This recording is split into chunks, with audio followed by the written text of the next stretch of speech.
ગુજરાત વિધાનસભામાં UCC bill બહુમતીથી પસાર થઈ ગયું છે। 7.5 કલાકથી વધુ સમય ચાલી યુસીસી બિલ પર ચર્ચા। યુસીસી બિલના મતદાન સમયે કોંગ્રેસે ગૃહમાંથી વોકઆઉટ કરી દીધું હતું। યુસીસી લાવનાર ગુજરાત દેશનું બીજું રાજ્ય બન્યું છે। સીએમએ આ વાત કીધી છે અને જ્ઞાતિ ધર્મના ભેદભાવ વગર સમાનતાનો આ કાયદો તેનો વાતનો ઉલ્લેખ પણ સીએમએ કર્યો છે। ઓળખ છુપાવી લગ્ન કરનારને ગુજરાતમાં હવે કોઈ સ્થાન નથી। યુસીસી બિલ લિવ ઇન રિલેશનશિપને પ્રોત્સાહન આપતું નથી। લગ્ન છૂટાછેડા વારસામાં કોઈને અન્યાય નહીં થાય તે વાતનો ઉલ્લેખ પણ સીએમએ કર્યો। વિકાસમાં મહિલાઓને મળશે સમાન ભાગીદારી તે વાતનો ઉલ્લેખ પણ કરાયો છે। લગ્ન નોંધણીના નવા નિયમો પ્રક્રિયામાં યથાવત રહેશે। ત્યારે હવે યુસીસી બિલ લાવનાર ગુજરાત દેશનું બીજું રાજ્ય બન્યું છે। 7.5 કલાક ચર્ચા ગઈકાલે ચાલી હતી અને ત્યારબાદ યુસીસી બિલ પસાર થયું છે।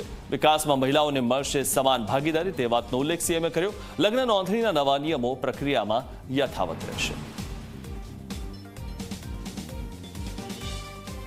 આજે ગુજરાતના મુખ્યમંત્રી માનનીય ભૂપેન્દ્રભાઈ પટેલના નેતૃત્વમાં અને નાયબ મુખ્યમંત્રી માનનીય હર્ષભાઈના વડપણ હેઠળ આ યુનિફોર્મ સિવિલ કોડ લાગુ કરનાર એક ગુજરાત એ દેશનું બીજું રાજ્ય એટલે ઉત્તરાખંડ અને ગુજરાત આ બીજું રાજ્ય બન્યું છે। ત્યારે રાત્રિના 11 વાગ્યા સુધી એક ઐતિહાસિક બિલ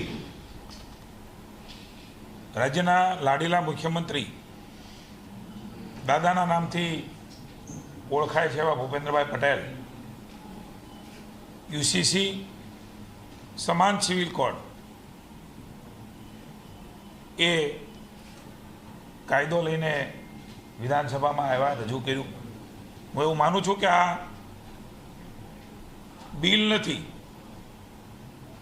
દાદાએ ગુજરાતની જનતાનું દિલ રજૂ કર્યું છે। આ બિલ નહીં, દાદાનું ગુજરાતની જનતા માટેની લાગણીનું દિલ રજૂ કર્યું છે ને દિલ મૂક્યું છે। આદરણીય ભૂપેન્દ્રભાઈ પટેલ દાદાની સરકાર અને નાયબ મુખ્યમંત્રી હર્ષભાઈ સંઘવીએ સમાન સિવિલ કોડ યુસીસી રજૂ કરી અને ગુજરાતની તમામ દીકરીઓ જાતિ પંથ ધર્મની બચાવવાનું કામ કર્યું છે। એમને એક સમાન અધિકારો અને અધિકારો સાથે એમને જીવવાનો અધિકાર આપવાનું કામ એ દાદાની સરકાર ભૂપેન્દ્રભાઈની સરકારે કર્યું છે।